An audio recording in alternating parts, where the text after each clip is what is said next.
Olá, queridos e queridas. Este vídeo tem por objetivo a análise do sistema penitenciário brasileiro, o sistema prisional. Não é segredo para ninguém que o Brasil, nos últimos anos, implementou o número de pessoas encarceradas de maneira exponencial. Nós, em 16 anos, triplicamos o número de presos, alcançando em fevereiro de 2020 o patamar de 773 mil pessoas encarceradas. Esse número acabou alocando o Brasil na terceira posição dentre os países que mais encarceram no mundo, perdendo tão somente para Estados Unidos e China, respectivamente em primeiro e segundo lugar. No entanto, esses dois países caminham num sentido contrário, haja vista que estão tentando implementar medidas que visem o desencarceramento. O Brasil não. Além de implementar e apresentar esse inchaço desordenado da massa carcerária, também apresenta, de maneira coadunante, um estado de inoperância estatal, que não consegue operar a forma traçada para o cumprimento de pena descrito na Constituição Federal e regulamentado na Lei de Execução Penal. Assim, é possível visualizar nos presídios brasileiros que os problemas estruturais estão em todos os estabelecimentos. Uma falta de gestão dos serviços penais nesses locais, além de um ataque sistematizado à dignidade da pessoa humana, que em nada diz respeito ao cumprimento da pena e deve ser preservado mesmo no interior das penitenciárias. E outros direitos fundamentais também. Claro que há direitos que são alcançados pelo cumprimento da pena. Haja vista que o direito de ir e vir acaba prejudicado justamente porque há a aplicação de uma pena restritiva de liberdade. No entanto, outros direitos fundamentais são garantidos constitucionalmente e devem ser cumpridos, mesmo num estado de cumprimento de pena. Além dessas questões, é possível visualizar que, sob custódia do Estado, um preso tem a chance 6 vezes maior de morrer assassinado dentro do presídio do que fora dele. Tudo isso sob o olho do Estado. Esse estado de coisas gerou a decretação pelo Supremo Tribunal Federal do denominado Estado de Coisas Inconstitucional. Esse instituto que nós trouxemos da Colômbia significa um ataque generalizado, sistematizado e contínuo a direitos fundamentais. Para a configuração, então, do estado de coisas inconstitucional, é necessário que exista um grave, permanente e generalizado ataque e violação a direitos fundamentais, afetando um número amplo e indeterminado de pessoas. Deve ainda haver uma comprovada e reiterada omissão de diversos e diferentes órgãos estatais que têm por obrigação constitucional o cumprimento daquela medida. Então, não é um fato isolado de um órgão ou uma instância. Vários são os órgãos, as instâncias estatais que são sistematicamente agressoras de direitos fundamentais, seja pela via ativa ou pela omissiva. Para a configuração ainda do estado de coisas inconstitucional, é necessária a existência de um número elevado e indeterminado de pessoas afetadas por essas violações e a necessidade de construção de uma solução que alcance uma atuação conjunta e coordenada de todos os órgãos envolvidos e responsáveis pelo cumprimento e pela garantia dos direitos fundamentais que estão sendo violados. Em decorrência deste quadro, portanto, na ADPF número 347 do Distrito Federal, ou seja, na ação de descumprimento de preceito fundamental, foi declarado o estado de coisas inconstitucional no que diz respeito à forma com que opera-se o cumprimento da pena nas penitenciárias brasileiras. Primeiro, Decorreu dessa DPF a proibição do Poder Executivo de contingenciar os valores disponíveis ao Fundo Penitenciário Nacional. Porque esse valor do fundo, né, do FUNPEN, ele destina-se à utilização justamente para a garantia de direitos dentro das penitenciárias brasileiras. E também, como medida na DPF, houve a determinação que juízes e tribunais passassem a realizar as denominadas audiências de custódia, viabilizando a presença do preso frente ao juiz até 24 horas após a sua prisão, para que o juiz possa apreciar aquela prisão, que é uma prisão cautelar, ou seja, uma prisão sem pena, para ver outra medida substitutiva, portanto, dessa prisão sem pena. Em que pese esse decreto de estado de coisas inconstitucional, as circunstâncias que pautam uma ausência total de direitos fundamentais, um ataque sistematizado a direitos que não se relacionam ao cumprimento da pena, ainda é possível visualizar que, na forma em que se encontram as penitenciárias e na forma com que se dá o cumprimento de pena no Brasil, nós temos um duplo prejuízo. Haja vista que, se a penitenciária é tida como um local de ressocialização daquele que delinquiu, esse objetivo, nesse estado de coisas, é impossível de ser alcançado. E decorrência dessa impossibilidade de ressocializar alguém que sofre ataques contundentes na sua dignidade e seus direitos fundamentais, nós temos um alto índice de reincidência. Aqueles que saem do sistema penitenciário e, uma vez soltos, voltam a delinquir, vindo novamente para esse sistema penitenciário falido. Esse movimento de reencontro com o crime, ele também tem uma nova e uma outra perspectiva, que é o chamado labeling effect, ou seja, o indivíduo que cumpriu uma pena em uma penitenciária, ao sair e tentar reconstruir a sua vida, ele é taxado, ele é rotulado como um apenado que já passou pelo sistema carcerário e ele se torna, então, vulnerável ao ponto de reincidir em decorrência da não aceitação da sociedade desse indivíduo ocupando local de trabalho ou de estudo ou tentando, então, reconstruir a vida numa perspectiva afastada da criminalidade. O IPEA identifica que os índices de reincidência que são levantados no Brasil não seguem uma metodologia, nem tampouco uma sistemática que alcance o número exato ou um número aproximado da verdade de pessoas que voltam a delinquir depois de ter passado pelo sistema penitenciário. Fala-se desde um número de 42% de reincidência até 70%.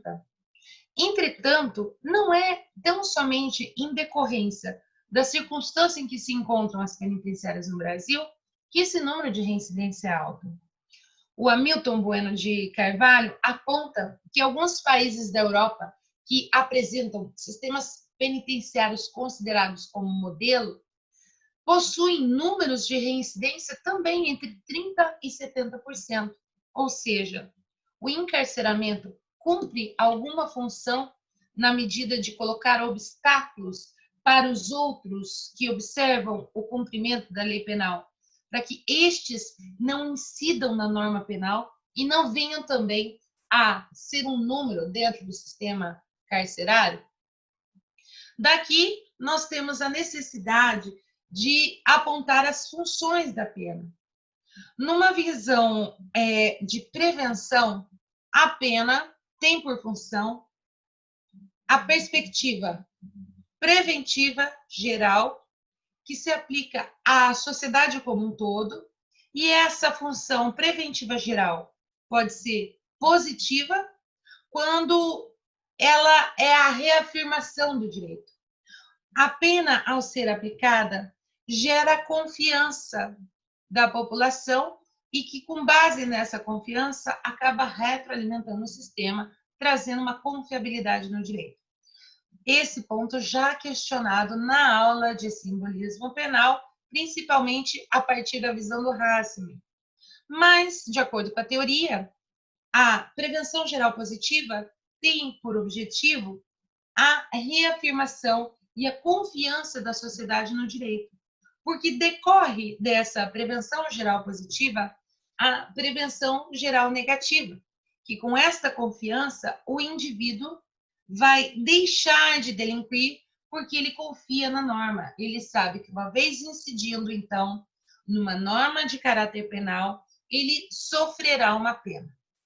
Aqui a crítica é a seguinte: nós temos a denominada cifra oculta, que são aqueles crimes cometidos às escuras, às escondidas, que jamais vêm à tona. Eles não são de conhecimento público, eles não deflagram uma investigação criminal, nem tampouco um processo crime. E esse número é altíssimo. Há indicadores que apontam que apenas 8% dos crimes são de conhecimento público.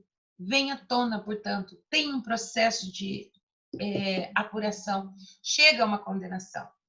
Esses 8% são insignificantes. Os demais crimes que acontecem, por exemplo, às escondidas, principalmente os crimes de colarinho branco, os crimes contra a liberdade sexual, principalmente a liberdade sexual da mulher, eles não vêm à tona. Então, se é a prevenção geral positiva, que é o reforço da norma, a aplicação da norma, faz com que nós possamos confiar no direito, e existe, portanto, um índice de cifra oculta altíssimo, muito elevado, essa função de prevenção geral positiva cai por terra. A prevenção geral negativa, que é a visualização de que, ao cometer um crime, a lei penal é aplicada, e isso é o bastante para fazer com que o indivíduo não delinque, que ele não incida na norma penal, também acaba prejudicado. Haja vista que há um percentual bastante significativo de que esse indivíduo, ao cometer o crime, vai ficar sem uma pena, porque não são todos os crimes que surgem, que são investigados, processados e que recebem, ao final, uma resposta penal, que é a pena. Ainda, de acordo com a teoria da prevenção, existe a prevenção especial. A prevenção especial é aquela voltada ao indivíduo condenado. Aquele indivíduo que, ao cometer o delito, teve uma investigação, teve um processo criminal e, por fim, recebeu a condenação. E essa condenação transitou em julgado e ele foi cumprir a pena na penitenciária. A prevenção especial tem também duas perspectivas. A positiva, que significa que o indivíduo, ao ingressar no sistema carcerário, vai ser ressocializado, e ainda a prevenção especial negativa, que significa a neutralização daquele indivíduo para que ele deixe de cometer crime. Nenhuma perspectiva, nem outra, é possível ou plausível dentro do sistema carcerário brasileiro, tal qual ele se encontra, cometendo violações generalizadas, sistematizadas e contínuas. Porque se a prevenção especial positiva significa ressocializar o indivíduo, como nós vamos ressocializar alguém quitando direitos fundamentais que não correspondem ao cumprimento da pena?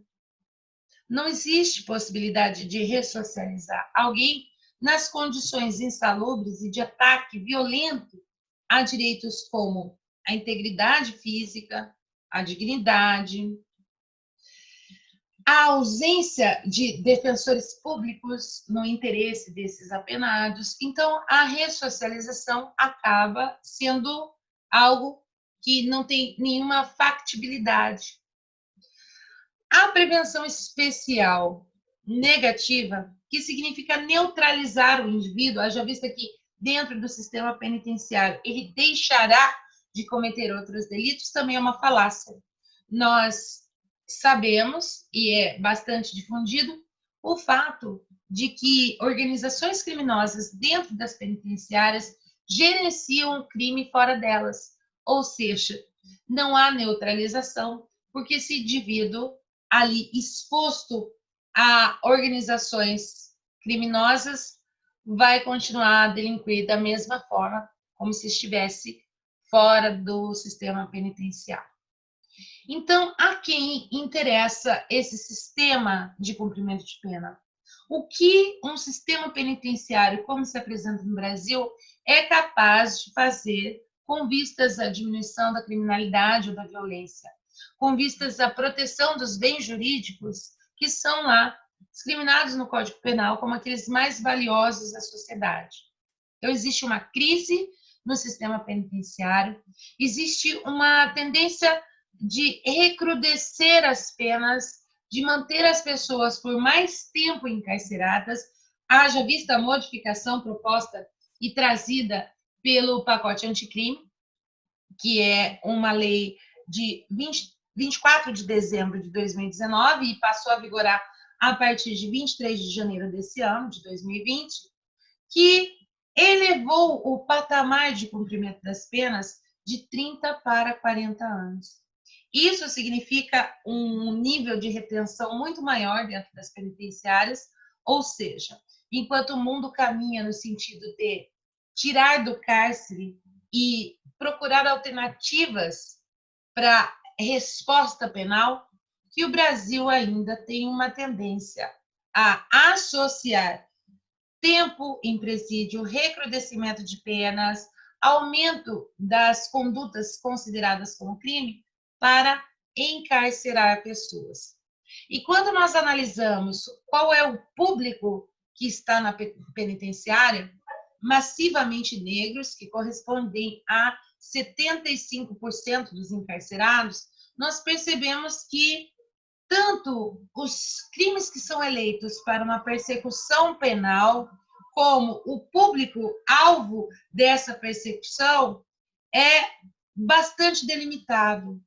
O que existe não é uma luta ou um combate contra a violência ou contra o crime, mas sim um ataque sistematizado a uma camada da população que não teve, ao longo da vida, os seus direitos fundamentais, que o elevariam a uma condição de igualdade garantidos. Então, nós vemos a força da aplicação do direito penal e uma ausência de aplicação de direitos garantidos constitucionalmente. Então, há um público-alvo, há uma seletividade penal que ataca um grupo de pessoas. Esse ataque, ele está não só nas estatísticas que demonstram quem são as pessoas que estão nas penitenciárias, mas também ataca do ponto de vista que esses indivíduos, em que pese a Constituição Federal de 1988 não ter concretizado, por exemplo, as defensorias públicas nos estados. São os defensores públicos que poderiam analisar muito dos casos dos presos que estão nas penitenciárias, mas que, no entanto, já cumpriram o seu tempo de pena, ou então que já fazem jus à progressão de regime, mas eles não têm acesso a esse defensor público. No entanto, uma determinada camada da população que tem um conforto do ponto de vista econômico-financeiro pode, além de promover defesa com as maiores bancas de advogados do país, ainda pode levar o processo às várias instâncias recursais existentes no Brasil. Lembrando que a sentença em primeiro grau pode ser revista pelo tribunal, que seria um segundo grau de jurisdição, e ainda, uma vez a sentença contrariando o dispositivo de lei, pode ser levada ao STJ e, contrariando o dispositivo constitucional, chegar até o STF. Então, essa ampla defesa que as pessoas de um poder aquisitivo maior possuem está muito distante da realidade do público que hoje está dentro das penitenciárias. Não há como se falar em sistema prisional sem a leitura a respeito do que traça a Constituição da República Federativa do Brasil de 1988 a respeito do cumprimento de pena. Nós encontramos no artigo 5º da Constituição de 1988 o mandamento lá no inciso 47 que não haverá penas de morte, salvo em caso de guerra declarada, nos termos da Constituição, o que pode ser verificado no artigo 84, inciso 19. Não haverá penas de caráter perpétuo, nem de trabalho forçado, nem de banimento e tampouco penas cruéis. O dispositivo seguinte, ou seja, o inciso 48 do artigo 5º, indica ainda que a pena será cumprida em estabelecimentos distintos, de acordo com a natureza do delito, a idade do apenado e ainda o sexo. E que, no inciso 49, é assegurado ao preso o respeito à sua integridade física e moral. Para além desses mandamentos constitucionais, que garantem, inclusive, a integridade moral do preso, se é que é possível essa garantia constitucional sobreexistir dentro de um sistema penitenciário como o sistema brasileiro, nós temos ainda a nossa Lei de Execuções Penais, que é a Lei número 7.210, de 1984, indicando lá no artigo 1º que a execução penal tem por objetivo efetivar as disposições da sentença ou decisão criminal e proporcionar as condições para a harmônica integração social do condenado e do internado. E essa lei segue narrando quais são os direitos que ainda alcançam o apenado, mesmo dentro do sistema penitenciário. Então, no artigo 3º, nós visualizamos que ao condenado e ao internado serão assegurados todos os direitos não atingidos pela sentença ou pela lei, além de assegurar também que não haverá qualquer distinção de natureza racial, social, religiosa ou política. E aí, a nossa lei vai descrevendo como funciona todo o sistema, então, de cumprimento da pena, apontando a assistência material, assistência à saúde, assistência jurídica, assistência educacional, assistência social, assistência religiosa, assistência ao egresso, além da configuração de como se dá o trabalho interno, trabalho externo, quais são os deveres e os direitos dirigidos ao apenado. Como direitos, nós temos configurado no artigo 41 que são direitos do preso uma alimentação suficiente e vestuário. Várias são as notícias de que a alimentação é insalubre e que são servidas comida estragada, entre outras questões que logo nós vamos trazer algumas notícias para exemplificar como esse direito não é cumprido. Além do direito a uma alimentação suficiente e vestuário, nós temos o direito de atribuição de trabalho e a remuneração por esse trabalho. Além da previdência social, da constituição de um pecúlio, a proporcionalidade na distribuição de tempo entre trabalho, descanso e recreação, o exercício de atividades profissionais, intelectuais, artísticas, desportivas, desde que compatíveis com a execução da pena, a proteção contra qualquer forma de sensacionalismo. É possível verificar vários vídeos, entrevistas com apenados dentro do próprio presídio, com vistas aí, claro, a esse produto altamente rentável, que são as histórias de tragédia, né, no Brasil. Vários são os programas que exibem, então, esses apenados contando sua versão, em especiais de domingo, principalmente.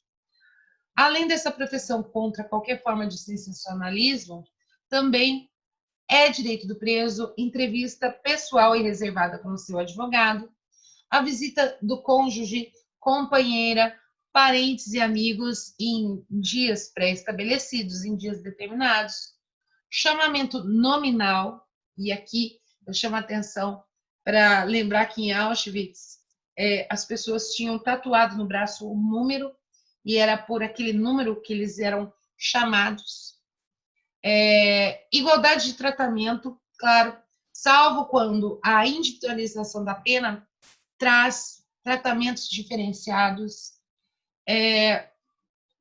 a audiência especial com o diretor do estabelecimento, se for o caso, representação e petição a qualquer autoridade no direito da sua defesa, contato com o mundo exterior por meio de correspondência escrita, leitura e outros meios de informação que não comprometam a moral e os bons costumes, e atestado de pena a cumprir, emitido anualmente, sob pena de responsabilidade da autoridade judiciária competente. Então, esses direitos são prescritos a qualquer indivíduo que se encontra cumprindo a pena lá no estabelecimento. Por óbvio que as penas que repercutem no âmbito da liberdade do indivíduo, elas fazem parte, dizem respeito à própria pena prescrita no tipo penal que o indivíduo incidiu. Então, por óbvio, esse direito é, de maneira inquestionável, limitado. No entanto, todos os outros são apontados lá na Lei de Execução Penal e não podem ser negados pelo Estado. Agora, evidentemente que nós não alcançamos a construção de um sistema que consiga garantir nem essa perspectiva de cumprimento de pena, nem a garantia desses direitos declarados e tampouco um movimento que tenha alguma eficácia no que diz respeito à ressocialização do indivíduo para que ele retome a sociedade com condições de ter uma vida social salutar.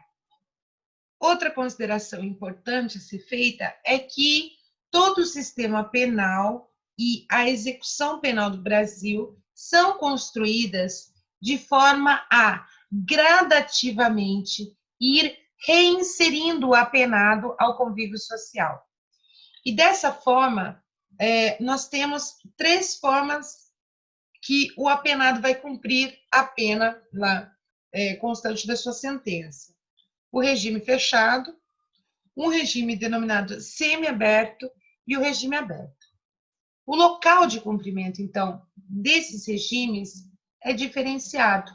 E nós temos no Brasil cerca de 1.500 estabelecimentos para cumprimento de pena ou para prisão cautelar e distribuídos de acordo com qual função, dentro dessa progressão de regime, ele vai estar cumprindo. Nós temos as penitenciárias, e as penitenciárias são locais que abrigam os condenados em regime fechado. A Lei de Execução Penal prescreve que essa penitenciária deve ter cela individual, com dormitório e banheiro, e que a cela deve ser salubre e contar com 6 metros quadrados para esse espaço compreendido entre dormitório e banheiro. Ela deve ser localizada distante de centros urbanos, mas ainda deve ter a garantia de acesso via transporte público para a visitação dos parentes do apenado. Na penitenciária, nós temos, então, os presos que são considerados de alta periculosidade, que o cumprimento da pena em outro estabelecimento ofereceria um risco não só à sociedade, mas também a outros apenados. Então, nesses casos, são ocupadas as penitenciárias federais, que são em número de 4, localizadas em Catanduvas, no Paraná, Campo Grande, no Mato Grosso do Sul, Porto Velho, em Rondônia, e Mossoró, no Rio Grande do Norte. Cerca de 260 penitenciárias, no entanto, são penitenciárias dos sistemas estaduais. E elas contam, essas penitenciárias, com aproximadamente 18% dos apenados no Brasil. Depois da penitenciária, nós temos as colônias agrícolas ou colônias industriais, ou ainda similares a estas, que abrigam também apenados, mas num regime fechado, onde ele vai ser canalizado para um regime semiaberto. Dentro dessas colônias, então, nós temos a previsão dos apenados serem alocados em quartos coletivos, né, alojamentos coletivos, ou seja, não é sozinho, ele cumpre ali a pena com outros presos e trabalham nesta colônia. E esse trabalho vai ajudar na redução do seu tempo de cumprimento de pena. Além, então, das penitenciárias e das colônias penais agrícolas ou colônias penais industriais, nós temos o Centro de Progressão Penitenciária, que conta com 95 unidades no Brasil e elas se destinam ao regime semiaberto.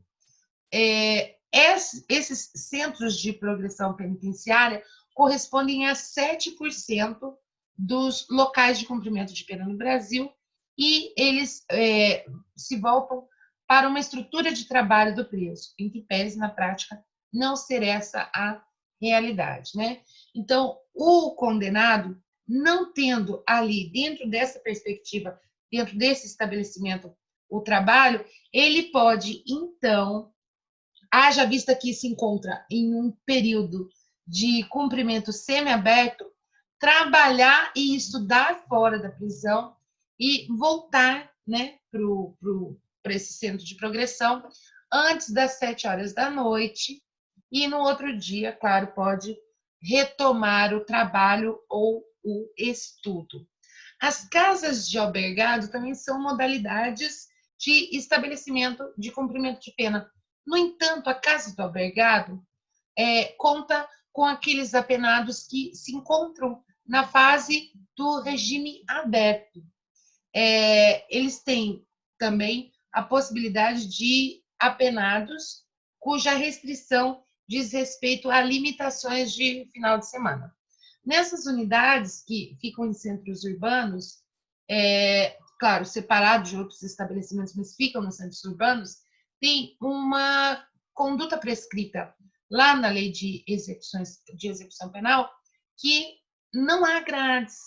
O apenado vai e ele não fica ali encarcerado, ele vai durante a noite ou vai durante o final de semana e durante o dia ele cumpre seus afazeres. Não existe, portanto, grade ou uma retenção coercitiva desse apenado nesse estabelecimento. Haja vista, nós estamos progredindo para uma reinserção social, então ele vai gradativamente ganhando espaço de liberdade que foi cerceado com a aplicação da pena. E ainda existem as cadeias públicas. As cadeias públicas, que é a carceragem municipal, ela se encontra nas comarcas e há uma exigência de que existam cadeias públicas em cada uma das comarcas do Brasil. E elas, claro, representam um volume muito grande do total de pessoas presas, que corresponde a 51% dos encarcerados no Brasil, e ela conta principalmente, é direcionada àqueles presos de maneira provisória, os presos cautelares, né? Seja prisão em flagrante, a própria prisão cautelar, prisão temporária, e ele está ali de maneira transitória. Seria, então, como se fosse um sistema prisional de emergência, né? Para aqueles não condenados com sentença transitada em julgado, tá? Estes são, portanto, os estabelecimentos voltados ao cumprimento de pena, lembrando sempre que essa progressão de regime, ela é construída com base em uma ressocialização, no retorno gradativo do indivíduo à sociedade. Por óbvio que em decorrência da gravidade e do quantum da pena, esse apenado passa mais tempo ou menos tempo em determinado sistema de cumprimento. Veja, até 23 de janeiro de 2020, o tempo máximo de permanência na prisão aqui no Brasil era de 30 anos. A partir de 23 de janeiro, esse quantum mudou, né? Através do pacote anticrime, nós alcançamos um patamar de 40 anos. Então, o indivíduo pode ficar preso até o limite de 40 anos. A progressão de regime, no entanto, não corresponde a esse patamar máximo de 40 anos preso. Ela corresponde ao quanto o indivíduo foi condenado. Então, os cálculos de progressão não se dão com base nesses 40 anos, mas no tempo em que o apenado teve calculado como pena. Se ele foi condenado a 100 anos, a progressão de regime se dá com base nos 100 anos. Ou seja, há uma grande probabilidade desse indivíduo passar 40 anos num regime fechado. Outra consideração é essa descrição a respeito de como se dá o cumprimento desses estabelecimentos e quais são as regras desses estabelecimentos. E aí nós temos que trazer que a lei não é eficaz e nem tampouco garante o que está descrito como o funcionamento desses locais de cumprimento de pena. E aí eu acho interessante, ao invés de narrar como são, trazer algumas imagens que nos demonstram a quantas anda o sistema penitenciário brasileiro. Essa imagem é da Penitenciária Estadual de Charqueadas, no Rio Grande do Sul, uma das principais do estado. E por ocasião desta imagem, que foi feita em 2012, a penitenciária se encontrava com 160% de lotação acima do limite. A capacidade era de 336 detentos, mas a população carcerária correspondia a 871 presos. Esta segunda imagem é da cadeia pública Jorge Santana, em Bangu, e é um dos piores centros penitenciários de toda a América. Isso de acordo com a Comissão Interamericana de Direitos Humanos. Esta foto é do ano de 2018. Essa imagem é de um presídio no Pará, denominado Complexo de Americana, localizado em Santa Isabel. Essa foto é de uma cela na Casa de Prisão Provisória de Paraíso do Tocantins, no estado do Tocantins, quando, em 2018, houve uma epidemia de sarna e uma inspeção realizada pela Defensoria Pública do Estado identificou que 79% dos presos estavam com sintomas dessa doença infecciosa. A capacidade da unidade era para 50 presos, mas no local havia mais de 300. Uma sala que deveria comportar 7 homens abrigava, à época, 31. É importante aqui frisar que essas imagens foram colhidas de maneira aleatória no buscador, né, na internet, apenas digitando penitenciário e superlotação. São inúmeras. Nós trouxemos aqui poucas imagens de inúmeras que traduzem em quais circunstâncias se encontram a maioria absoluta das penitenciárias e dos demais estabelecimentos que têm essa função. A sociologia jurídica deve se importar, então, com a análise desse fato social a partir de uma crítica para que serve a pena, qual é a função da pena, não de maneira teórica, doutrinária, mas quais são, de fato, as razões pelas quais nós insistimos nesse movimento de inflação carcerária e mais, porque ainda o que traduz a razão e a função pela qual punimos com a restrição da liberdade as teorias preventivas, porque nem o aspecto da teoria da prevenção geral positiva e negativa, e tampouco a teoria da prevenção especial positiva e negativa é capaz de corresponder à realidade que se apresenta dentro dos estabelecimentos carcerários brasileiros. Então, esse é um tema de reflexão, importante a nossa disciplina. Qualquer dúvida, me coloco à disposição no nosso grupo do WhatsApp ou no AVA. Até a próxima aula. Um beijo, obrigada.